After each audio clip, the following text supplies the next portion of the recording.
explained what he saw. What did they say? Well, this one, he was the only one, and he said he was doing the mortar work in there, and he turned to come face to face with the man.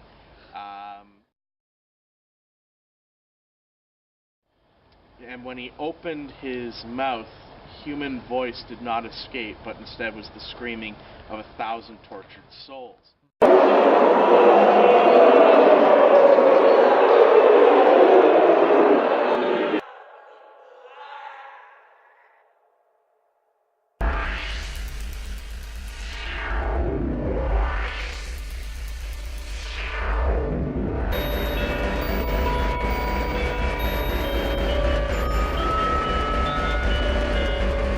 Are you going to communicate with us tonight? Make an emergency picture right now. Oh my god, somebody just touched another bat. What message do you want to give us? We're not here to cause you harm. Also does have the only human remains that are left from the Snake Hill site.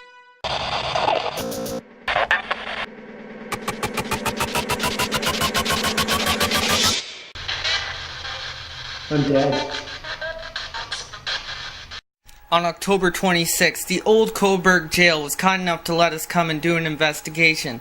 This would be our first ever public investigation, where all proceeds would be donated to the Northumberland Hospital. Since it's a jail, we walk in expecting to find negative energy still trapped in the fine furnished rooms that once used to be cells housing inmates that used to be drunks, vagrants, rapists, debtors, the insane. We went in through the old jail museum entrance, and what we found when we opened the door was not what we expected. The haunted attraction in the basement drew in a lot of people, which could also be a good thing. It could supercharge the paranormal and give them the energy they need to communicate with us. Okay. Check it out. That's segregation. It's originally segregation. Okay. Thank you. Check it out, guys. On Wednesday night, and they did sort of a kind of the jail. And we opened room 6, and the television came on. No way. Yeah. There was a lot of vagrancy in the early 1900s, so there wasn't any welfare or anything like that. So people were basically on the street, and if they had children and they were living on the street, they'd come and either live in a hospital or in a jail. Here are some names of children that stayed in the Cobourg jail in the past, one of them actually becoming relevant later in the case. A lot of people have heard a little girl in the jail, and one of the things that happened to me that's odd is my granddaughter, who's only 2, and we were in here very early in the morning one morning, and I was just working on my laptop, and she looked right over in the corner, and she goes, "Hi, little girl." No. This claim becomes relevant as later in the investigation we actually make contact with the little girl. Yeah, and smiled at nobody. 2-year-old. Yeah. Room 8 has the stairs going to the attic and the old maid's quarters. A lot of people don't like that room. I had some guests stay in there one night, and they actually covered the whole doorway and steps with pillows to keep the spirits off in the attic. Oh. Yeah, I was just gonna say. And the attic like is the good a little room. The lights around here, I was telling the people, there's no point in changing a light bulb because, like downstairs in the jail, the 2 light bulbs that are flashing tonight didn't work yesterday, the other ones worked. And then the day before, the totally different ones worked. So you can put a brand new light bulb in, but it won't light up unless it wants to. It's just whatever light bulbs come on, it'll light up. Outside in the courtyard, if you go out in the back one here, you'll be able to see a lot of prisoners that used to etch their names and make it the dates. And some of them just counted the amount of days they're in here. Just keep track.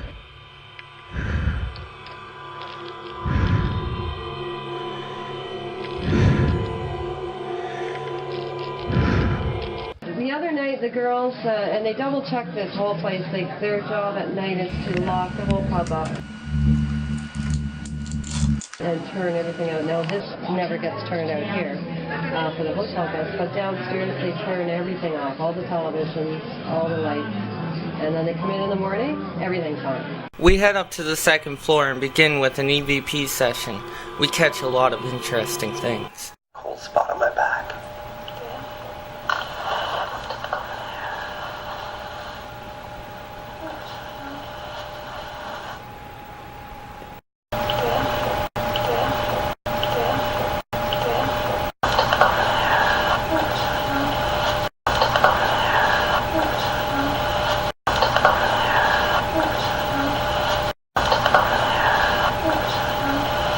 Is this the voice of a spirit telling another spirit not to go there?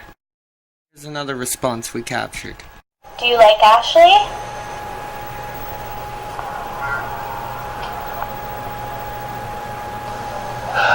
Okay, that's weird.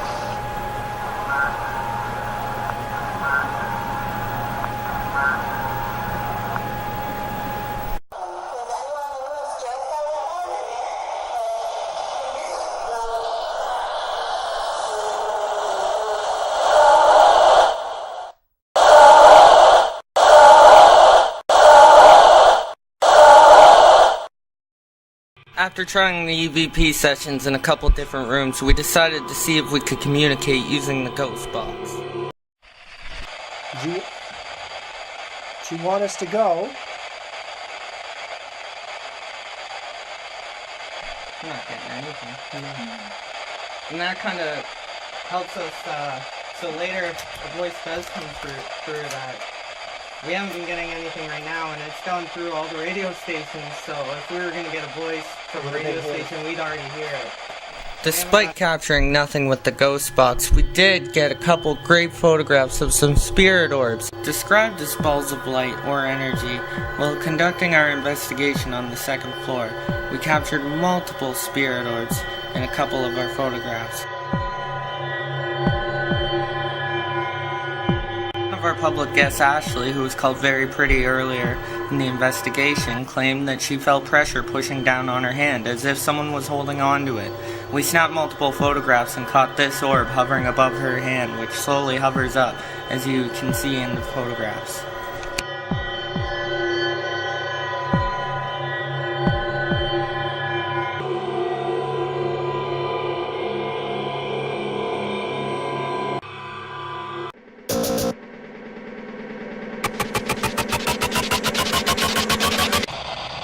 Use this box here to make your voice.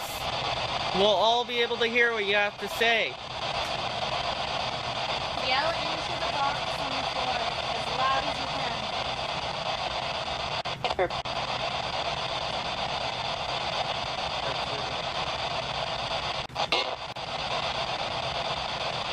After receiving no voices through the ghost box downstairs, after setting it up in the attic and asking some questions, we instantly get some voices coming through. One saying, "Hit her," and the other one saying, "I did." Were you prisoners here? Inmate. Did anyone else hear that? Yeah? I like to get verification so I could hear something and you guys could hear something completely different. What'd you do?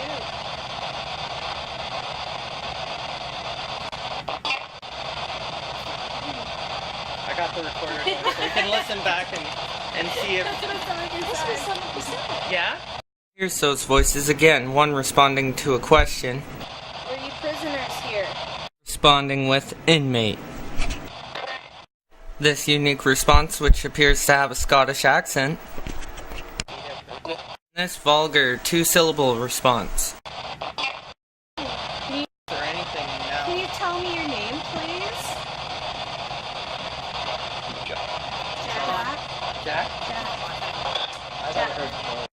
The spirit then gives us his name. We don't know if it's Jack or John, so we ask. Is it Jack or John?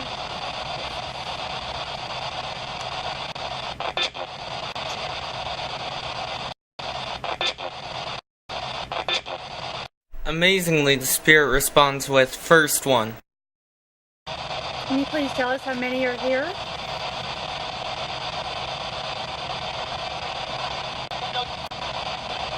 No.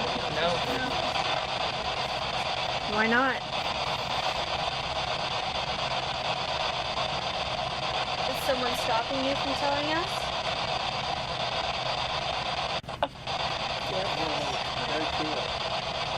After communicating with multiple spirits and getting intelligent responses back, we start to make contact with a little girl. We think this is the little girl that Kelly was referring to earlier in the interview. We cannot bother you. Come through to us.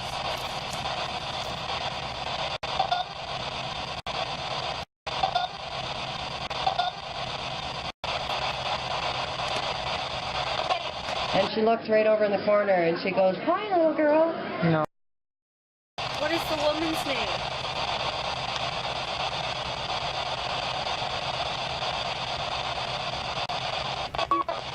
Is this 15-year-old Gemma Hibbard giving us her name? During our ghost box session, we find a crawl space in the attic. I crawl into the crawl space. Little did I know that the group was going to leave the attic, leaving me alone inside the crawl space.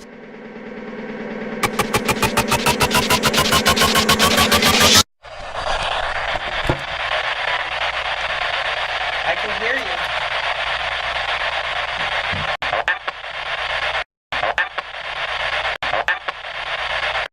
I'm all alone in here right now.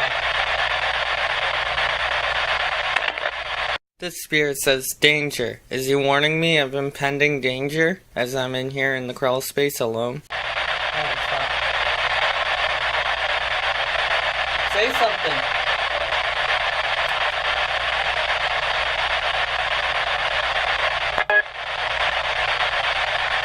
Who are you?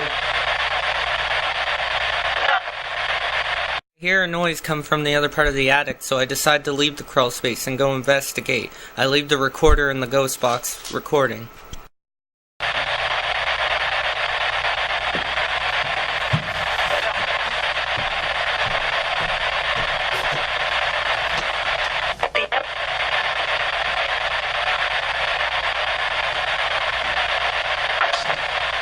I was shocked at what I found when I reviewed the evidence after the case and heard what the spirits were saying after I left the crawl space.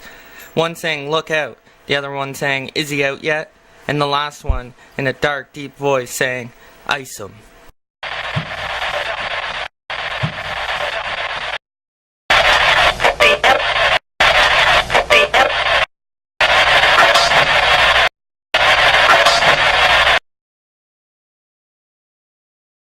Even more amazing is the conversation that the spirits have just before I'm about to come back into the crawl space.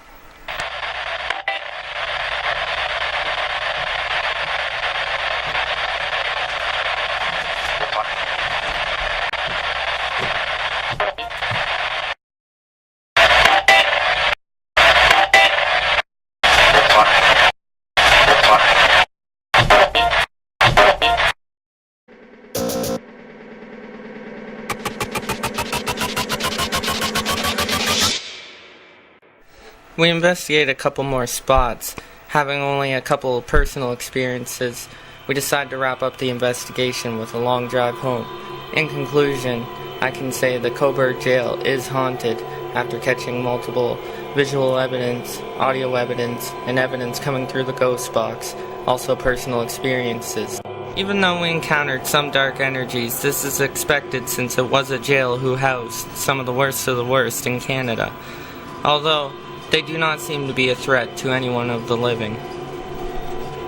Hopefully this brings peace of mind to Kelly and the rest of the bar and hotel staff, that they can work in their own job and not be scared of what's lurking in the dark, and maybe some reassurance knowing that someone else out there believes them.